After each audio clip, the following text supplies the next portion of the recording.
So we'll call the June 9th, 2026 regular council meeting to order. My opening remarks would be I'd like to welcome all you new councillors here this evening. We had a great past council as they laid out the foundation for our new entity in January 2023. But I'm certain this council will be even greater as we are up and running and have 3.5 years of experience to roll on. Welcome everybody. Could I have a motion to approve tonight's agenda? So moved. Moved by Councillor O'Leary, seconded by Councillor Iggy. All those in favor? Aye. Contrary-minded, if any? Motion carried. Do we have any declaration of conflicts of interest with tonight's agenda for anyone to declare? Not? We're good. So delegates, usually Duncan is, our CAO is usually not a delegate, but he is tonight because we want to go over some procedures, bylaws, and code of conduct and whatnot, so we'll ask Duncan to admit that he's pleased. Thank you. Hi, everyone. Welcome to your first meeting with council. I'm not sure, I know that some of you have had committee experience through a local service district or what have you. Have you all been on a committee? And I know obviously the Lions Club.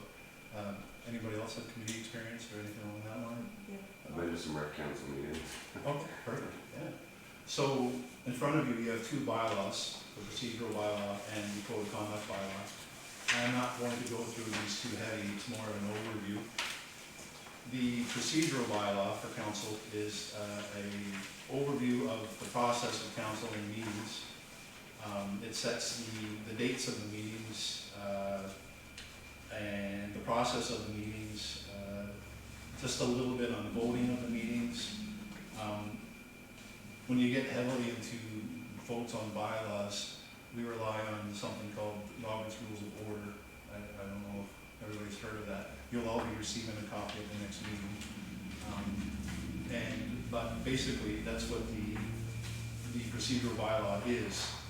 Sorry, before I started with that, I wanted to point out a document you also have in front of you, this one. Now, I know this is very, very short notice, but if any of you have the energy or the willpower to actually do something like this, it's not too late. There's a provincial orientation in St. John on Friday and Saturday, if you would like to attend, and I can make that happen.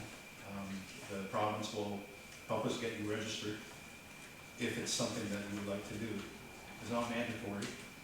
The previous council, they had an online orientation for councils, and UMNB, which is the Union of Municipalities of New Brunswick, held one at a hotel downtown. But this is the main one this time around in St. John, which is, to me, it's good that they're doing it, but it's unfortunate that they're not offering anything virtual for people that can't attend.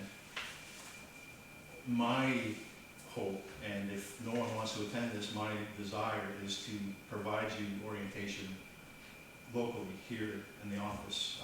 I know of someone that would come here, a very well-versed person in municipal government, and provide you a 6-hour orientation, but it will require a Saturday from 10 to 4 at some point, just the one Saturday from 10 to 4. And also the Service Commission, if you look at this agenda for the province, they're also doing it as part of the orientation, but they have offered to come here and provide you your orientation here.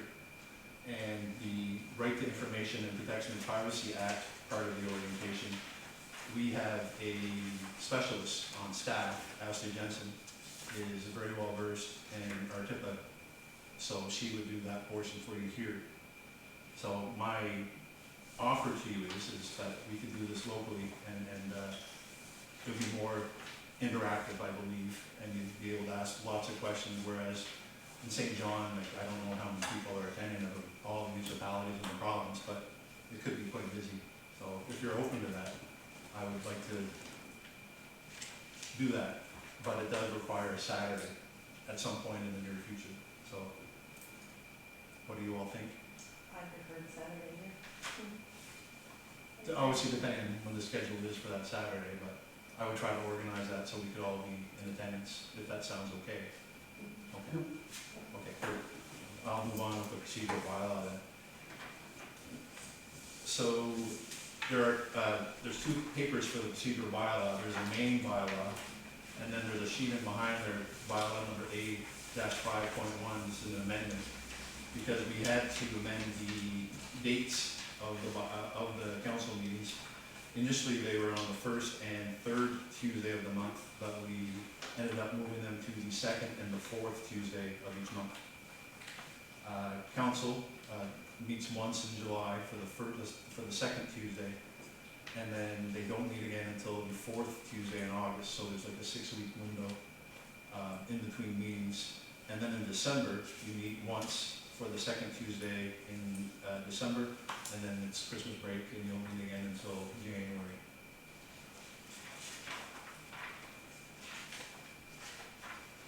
So the agenda for meetings, it closes at the noon on the Friday before the next meeting. So the agenda for this meeting closed this past Friday at noon, and that's when I gather things. That's usually when it closes.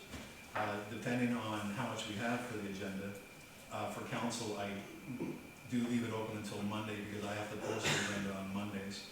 And so I put that out to council in an email. I say that, you know, there's not really a lot for the agenda, but if you guys want to see something under the new business section of the agenda, if you look at the main agenda here, there's a new business section for tonight. Sorry, but my paper is mixed up here. You would say that, can you please put me down for whatever the topic is under new business, and I would add it to the agenda. Okay? But, like I said, if there's not a lot for the agenda, like this one here, I would have left it open until yesterday, because there's not really a lot on it. Can I add a little something there? The new business on the past council, we had it so that new business could come forth right at council.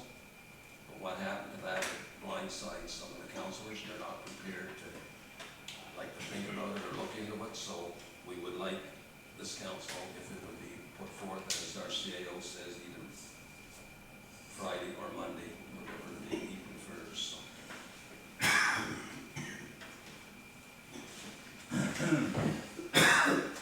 Nobody likes to be blindsided. Meeting starts at 7, and if you're going to be late, just give a heads up, or if you're not going to be here. Overall, within a year, you can miss 4 meetings in a row, and then, you know, you have to have a chat with the rest of the council as far as why you're missing that time. But the biggest thing about that is communication and letting people know that you're going to be out of town or whatever the situation is, as much as you want to divulge, you know. And so yes, there are 21 meetings a year. We have something called the Committee of the Whole. So a lot of municipalities have what's called the Committee of the Whole, and it covers many different aspects of your local government, such as, you know, public works or some recreation or whatever may come up where you don't have a separate committee for. This council has one committee so far, and it's the Public Safety Committee. And that's already been appointed. But other than that, every other topic comes up in Committee of the Whole. There will be a Central York Recreation Committee very soon, I believe. Ashley's been working hard to get members for that committee. But aside from that, you know, Committee of the Whole, that meeting starts at 6:15, right before the regular meeting. And so that runs for roughly 50 minutes. Once again, agenda-based, topic-based, much more of it's a looser meeting where you can have more of an open chat. There is a form to follow, but it's more of a discussion, and it's more free, other than like a regular council meeting, which you'll find out over time. So there's supposed to be 21 Committee of the Whole meetings and 21 regular council meetings in a year. They can't be canceled if there's not enough for an agenda or for weather. Other than that, if they do get canceled for weather, it would move to the Wednesday night following the, you know, if it was weather on Tuesday and decent weather on Wednesday, you'd have a meeting on Wednesday night. If it was canceled for nothing for the agenda, then it would be, you wouldn't have a meeting until the very next like 2 weeks later, so.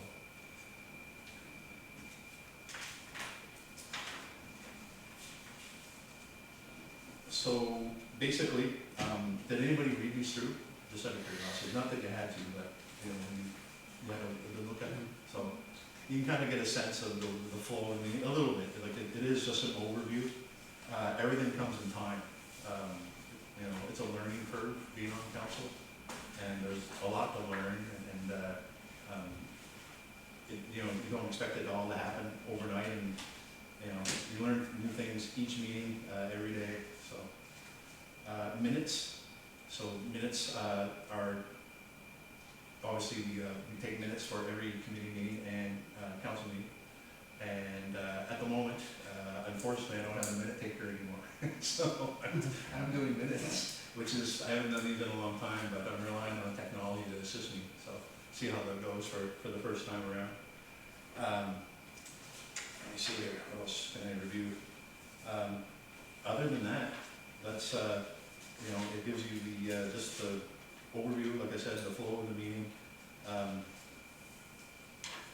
A thing for tonight that's happening is we have to elect a deputy mayor for council. Deputy mayors are, we do have to amend the procedural bylaw. If you look at number 4, section B, we have to amend this bylaw because of our first council, they never took their seats until January, so the deputy mayor was elected in January. But now, your deputy mayor will be elected, you know, each year in June. So we have to make that slight amendment of, you know, for one thing. But tonight is the election of the deputy mayor under new business.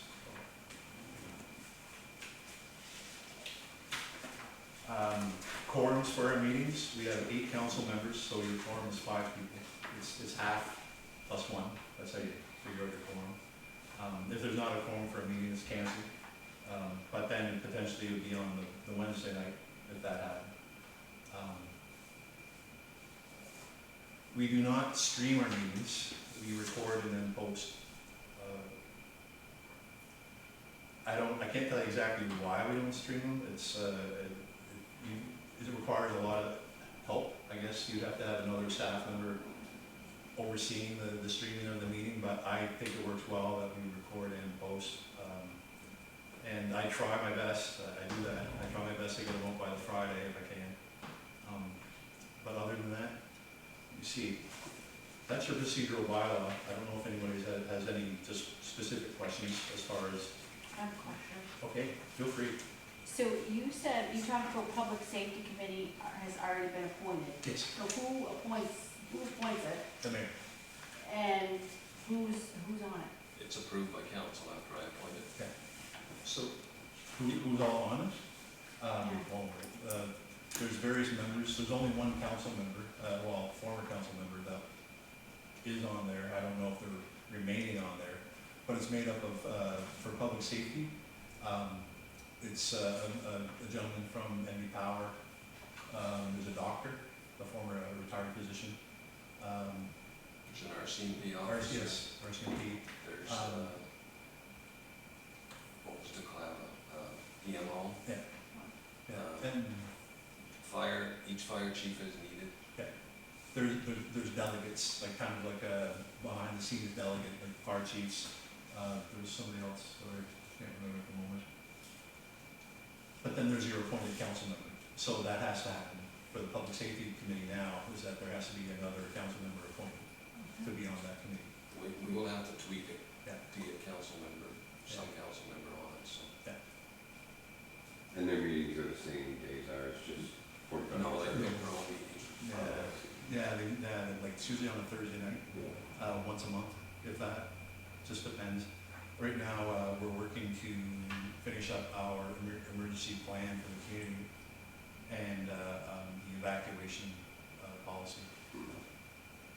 It's not, well, I don't think it's far away from being done, but the committee still has to take a good look at it, so they have a draft. Yeah. In saying that, if any of you have an interest in that, maybe just let me know. You all won't be able to be on it, but if somebody has an interest, like just say so, and certainly be considered, and council has the final vote and say on all committees, so even though that I select them. How often does that council meet? They were meeting once a month. But that just got up and running maybe 8 or 9 months before the last council expired. And before that, it was they were working on the emergency management plan. And that got pretty much finished, and I think it is done now. And that committee kind of morphed into the public safety committee, so with a few minor changes. If that answers any of your questions? What does the deputy mayor do as the deputy, and what would you do if you were on that council, or that committee, I mean, sorry? What would your responsibilities be, I guess? If I was on the committee as Well, whoever's the deputy mayor, what's he gonna do? And then if you were on that committee as the councillor, what do you have to do there as well? So the deputy mayor really only takes effect if the mayor isn't available. Yeah. So that's the only time. So if the mayor attends all committee meetings, Yeah. and he's a member of all committees, but he's not the chair. So the chair can be somebody else on the committee, and not necessarily a councillor. It can be a member of the public. Gotcha. And but deputy mayors really step up when the mayor's not available. Mhm.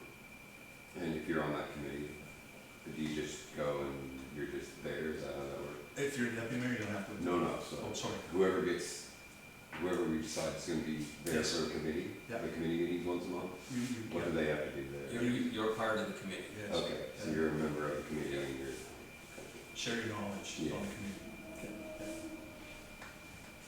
Do you do a lot of traveling? Are you away a lot? I have nowhere to go. So other than that, are there any other questions?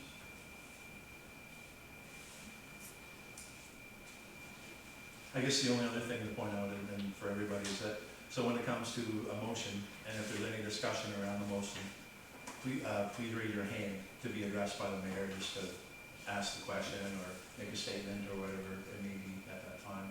And that way you won't be all talking over each other, and just kind of facilitate that process. But that's a very quick overview of your procedural bylaw. And like I said, to me, I think hands-on learning is the best way to do it, and go about it that way. Obviously, there's a form to follow, but, it's the way it is, so. No questions? Okay. Code of conduct. So this one is an overview, essentially, of council and how you relate to each other and treat each other and approach each other and staff. It's sort of like a human resource policy for council, but staff are also involved in here too. It's more of a just a guideline, a rule. It is a rule to follow in relation to just the treatment of others. For staff, a big one for between council and staff is council do not direct any staff member other than me. So the administrator for any municipality is your only staff member. Any other staff or volunteer or anybody else is all under the administrator. So, but that's the thing, is that, if you need to get something from another staff member, you go through the administrator and then they go to the staff member, and that's the way it works. So, you'll see things in here about conflict of interest. The conflict of interest usually revolves around financial implication. If there's a chance that you will be somehow receiving a monetary increase, however that may be, and like say for a firefighter, and something that is going to change your calls of service, and that you have an impact over making a motion for something like that, you should declare conflict. Or council members can have contracts, you know, not that we have any contracts, you know, to give out, or, well, I guess we could, say if only you, were a snowplow operator, and, you had a contract with us, depending on the conversation, like budget season or something along that line, you have to declare a conflict, and when you declare conflicts, unfortunately, you actually are supposed to leave the room. So, long story short, if you feel like you might be in conflict with something, I always say that it's best just to declare the conflict and don't make it difficult to navigate through. But you can always ask questions behind the scene too, like, am I in conflict for this? The other thing is that other councilors cannot tell you that you're in conflict. It's something that you have to do on your own. And the only way that you'll ever really find out if you are in conflict, there's a group now in the province called the Local Governance Commission. And if somebody thinks that a councillor makes a motion in conflict or votes on a motion in conflict, the process is that they make a complaint to me, or the administrator, and the administrator looks into it, and if they determine that there is a conflict, then they have to bring it up and say something, and then we go through that process of trying to fix the situation. If the administrator thinks that there is no conflict, but maybe there is, then that person goes to the Local Governance Commission and says that the administrator made a wrong decision. Can you please look into this? So they kind of have that overview or oversight of councils now, and so it's good to have them there. That's conflict of interest. I know I made that sound very general, but I don't know. I know that there are firefighters here, so but I don't know what situation you would find yourself in that you would have to declare a conflict in regards to like a financial gain. Unfortunately, budget season, that's the only other time that you have to declare a conflict, is when it comes to the fire budget. That's the only portion of that. And when there's discussion around the fire budgets, you have to declare a conflict. Sorry. But you can talk to other councillors if you want to talk about something. You can talk to another councillor and say, can you please bring this up? You know what I mean? Like, your voice is not gone. It's just that you've got to do it in a different way. So, but like I said, you can have contracts, as councillors with council if there was an opportunity. But conflict of interest is taken very seriously, and there are penalties depending on the level of the conflict, I guess. And if somebody determined that they're not going to acknowledge that they're in conflict, the province takes it very seriously. So, let's see here. Other than that, like I said, it's the code of conduct is really it's a guideline for you about how you treat each other and how you treat staff. The mayor is the spokesperson for council for media. So if there's ever a media question or response, typically it's the mayor that makes a response to the media, but it's sort of like in conjunction with the view of council. That's the way it's supposed to work. To be honest with you, in the last 3 years, I don't know if there was more than one request for like an interview or what have you, and at the time I can't even tell you what it is. So. But other than that, code of conduct, you've read through it. To me, this sounds kind of a basic analogy, but I believe in the golden rule, and you treat each other with respect, whether you're council or staff, and that's about it. Okay, do you have any questions for our CAO on code of conduct? Oh, sorry, one last thing, I apologize. This is a big one. Council is not a staff member. And unfortunately, for staff members, if there's any human resource issue, it goes into closed session in the meeting. Human resource issues with council members, it's in the open session in the council meeting. So we actually, unfortunately, we made a mistake with that last year. So, but we were advised that you have to hold any issues like that in an open session in the meeting because council members are not staff.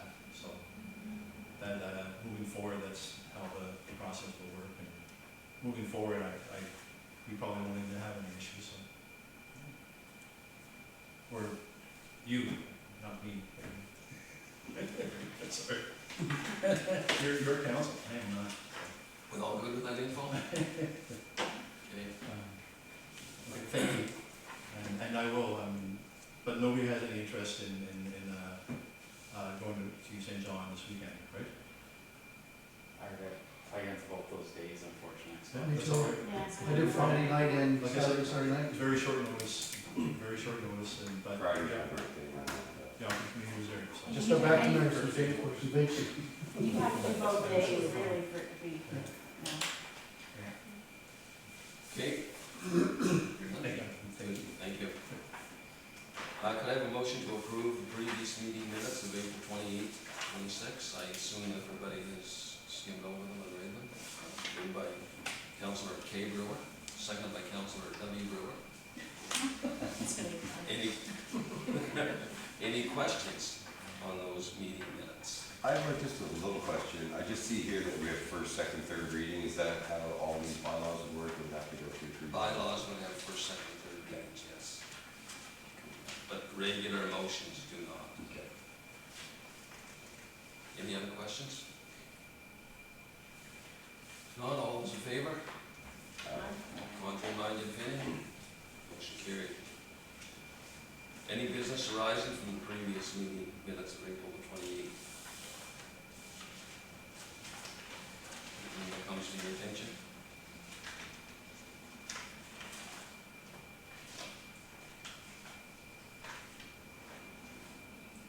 Hearing none, we're good. We have no correspondence this evening. We have no committee report this evening. And the unaudited treasurer report will be on June 23rd for both April and May. The Chief Administrator Officer's report, please. Thank you. The Members Island land purchase, the motion made by council on April 23rd, 2024, to purchase PIDs 7502-2343, 7502-2301, and 7514-9120 on Members Island is wrapping up tomorrow. The total purchase price, inclusive of land value, back taxes and legal fees, is $12,688.35. If you have specific questions to this transaction, I have included time on the agenda in closed session if necessary. And the reason that I throw that in there is under the Local Governance Act, under Section 68, if you are discussing land acquisition or disposal agreements, any type of a legal ruling, anything along that line, human resource issues, you should go into closed session and discuss that. Once everything is determined, the agreement's signed and everything's in place, then you can talk about it freely in an open meeting and what the terms were. It's just that in the time frame before that, you don't want to damage any type of a negotiation or say anything improper in an open meeting. The draft 2025 audited financial statement. Representatives from Shannon and Buffett will virtually attend our next regular meeting, June 23rd at 7 p.m. to review our draft 2025 audited financial statement. Central York Rural Community Fire Service boundaries changes. Earlier this year, a request was submitted to NB 911 to change the fire service boundary between the Keswick Ridge Fire Department and Keswick Valley Fire Department, as well as the boundary between Keswick Valley Fire Department and Millville Fire Department. Those changes will be in effect on September 3rd, 2026. This is our fire boundary map right here. So the Keswick Valley Fire Department, Keswick Ridge Fire Department, this line here is straightening out, kind of going this way in between. So they have, both departments figured this out together, and that way there would be more of a response time that makes sense from the station to the residents in this area. Right here, this section right here is currently overseen by Millville Fire Department. It will now be overseen by the Keswick Valley Fire Department with the backup from the Keswick Ridge Fire Department. And that change will take place on September the 3rd as well.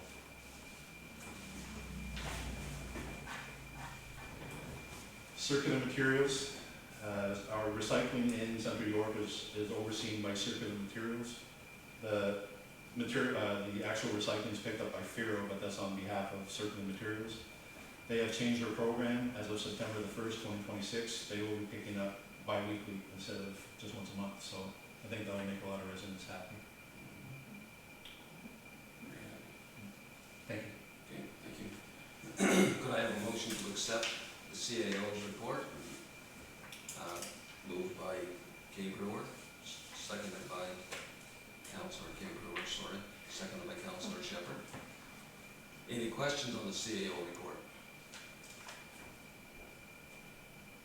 Yes, Councillor Manager. In terms of the fire service boundary change, I know there was a lot of back and forth between Nackwick Millville municipality and us in terms of that change and implications and concerns and all sorts of things. So I guess I know there was some meetings, joint meetings planned and so on, so I'm assuming all that got hashed out.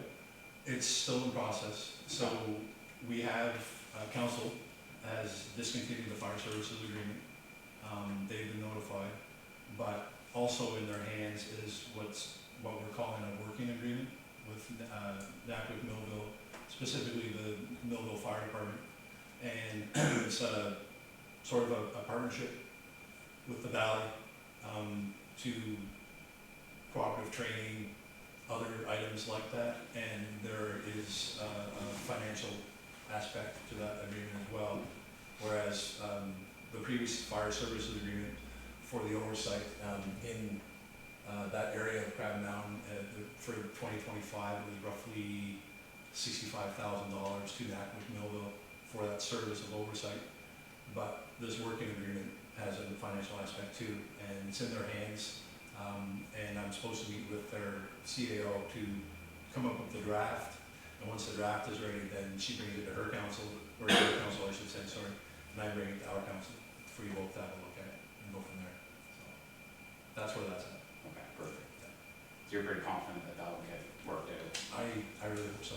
Okay. Yeah, I really hope so. But I do believe at the end of the day, the Millville Fire Department will be jointly called with the Keswick Valley after a certain line going north of that line to take in Crab Mountain, right? Yes, like it's Millville will not be excluded. They're still going to answer calls in that territory where they're closer. but the valley will be first call. So the valley gets first call, and then they determine if Millville will be needed for mutual aid. Like, I don't think, well, depending on the situation, you never know. It could be like I don't know, a call from ambulance in Brunswick looking for a lift assist or something along that line. But it just depends on who's around, and with volunteer fire services, you know, it's hard. There's a lot of people working during the day, and so that's part of the basis of this agreement, acknowledging that the valley is first call, Millville is still needed. So that's where we're at with that, and hopefully that'll be all hashed out very soon. Okay. And it'll come back to council before anything's finalized. Perfect. That's great. Yes, Councillor Anderson. I have a question about the circular materials at the bottom here. Yes. Is that, so that's your recyclables, right? Yes. And is that every ward? Is every ward covered by this company? Yes. Okay. They look after the whole province. Okay. The province contracted them probably close to 2 years ago, and they oversee it. We don't pay anything for recycling directly where we used to. Don't ask me where they get their money from. I don't know. Okay, 'cause I know with garbage, there's two different companies. They're adding One money on the ward. packaging when you buy it. What's that? They're adding the money on the packaging when you buy it. That's how they get their money. And there are two different solid waste services. Joel Wilson, they kind of look after the northern part of Central York. In a way, it kind of goes on a slant. And then Firo looks after the bottom half. I think Joel Wilson serves SC Bridge, I believe. There's a room, Joel, yeah, maybe it's Joel Wilson. 16, yeah. Maybe at some point I can go over that with you, Absolutely. specific to Ward 2, because I know in that one ward, in my ward, there's different, Yeah. it's two different. Recycling dates? Not recycling, garbage. Garbage pickup. Okay. Sorry, I'm a little bit surprised. I thought it was mostly Firo over there. Mine's More up Queen's mine's probably. Joe Yeah. Wilson, and I think Mac might be. Okay. Yeah, but we can absolutely have a chat, for There's, sure. yeah, Yes. I need to, I'd like to know for sure. Yeah, He's definitely. Any other questions? Report? Hearing none? All those in favor? As reminded, Kenny, motion carried. So my mayor's report, I don't have a lot to report on, it's just Duncan has gone over most of the procedures, and all I want to add is we're a professional government, a small government, but nevertheless professional, and we need to treat it professionally.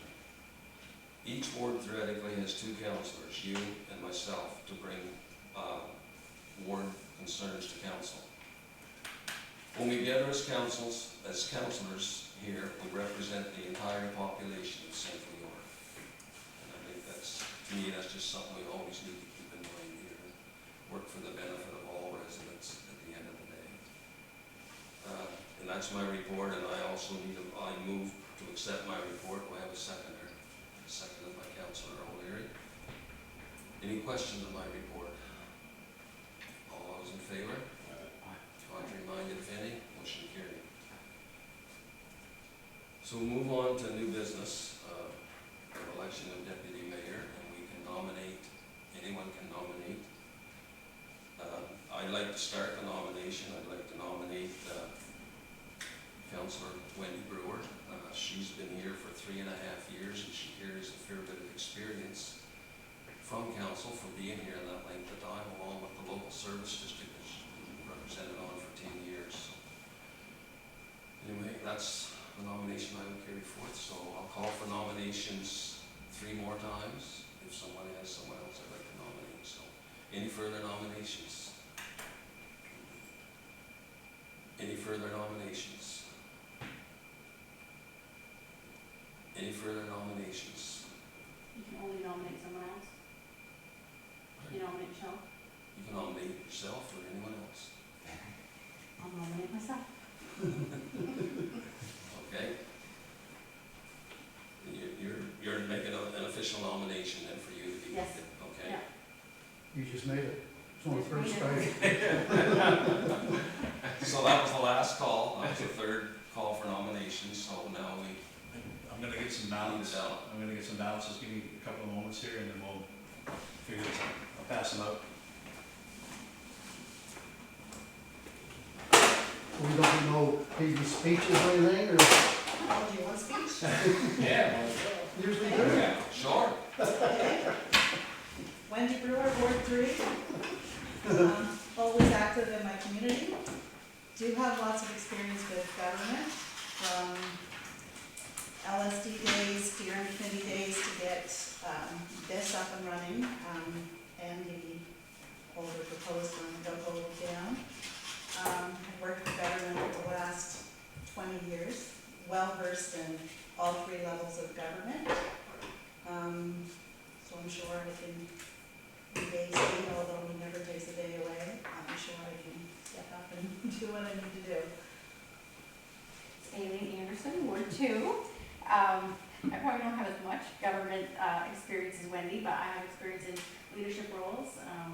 I'm a nurse. I've been involved with the union quite a bit, and I was part of the group with moving LPNs from the CUPA union into the nurses union, which was a huge undertaking.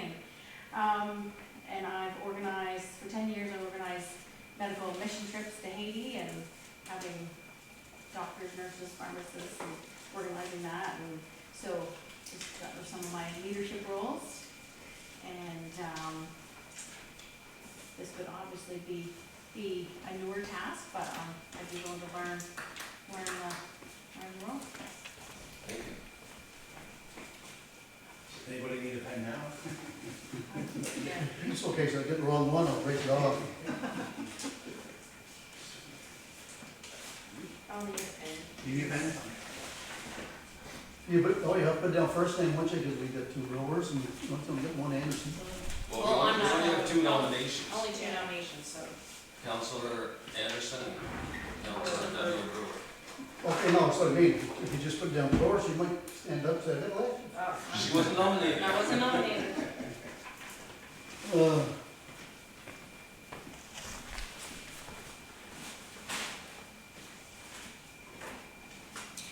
Thank you. Fold them with KCA tickets and one can pick them.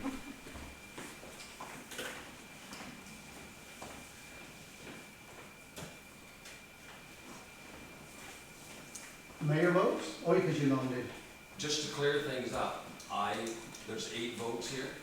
I don't break ties. That's the way this was set up in day one. I make motions. I vote on all motions. I'm not a tiebreaker. And if we have a tie vote, it's a no vote. Then what? Hmm? Then what? Then the motion is defeated. And we arm wrestle for it. Bring it back up a couple, next Couple meeting. more in the middle of the. We'll bring it back up next meeting. Just thought of something, why don't we have a tie for deputy mayor? Arm Arm wrestle. wrestle for Arm it. wrestle. Arm wrestle. Arm wrestle? Two chairs, man, two right there, we're ready for it. You want to list them all in front of you? This says, no, The YouTube video. Is that okay? I feel like I'm on Survivor now. Well, either way, there's going to be a deputy. Yeah.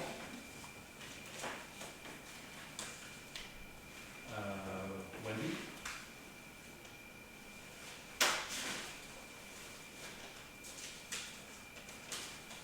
Wendy?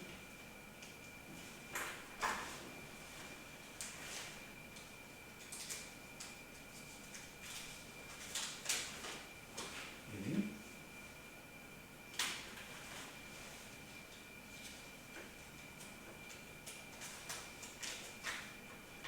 Wendy?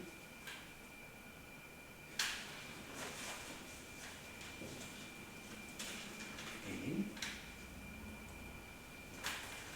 You vote for yourself. What's that? You vote for yourself, I guess. Wait, That's private. That's why we use the ballot. But an awful nice kid to vote for.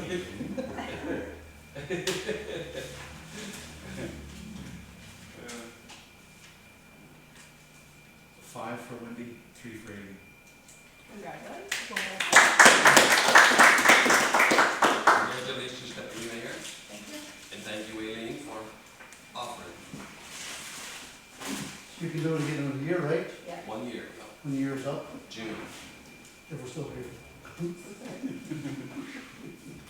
Been here for 4 years. Well, Dave, don't fire us. So, do we need to go into closed session? Will I ask for, are there questions on the Nevers Island property? Don't ask them, but are there any questions? I guess I would definitely have a couple of questions, Yeah. just what it is, water line, that sort of thing.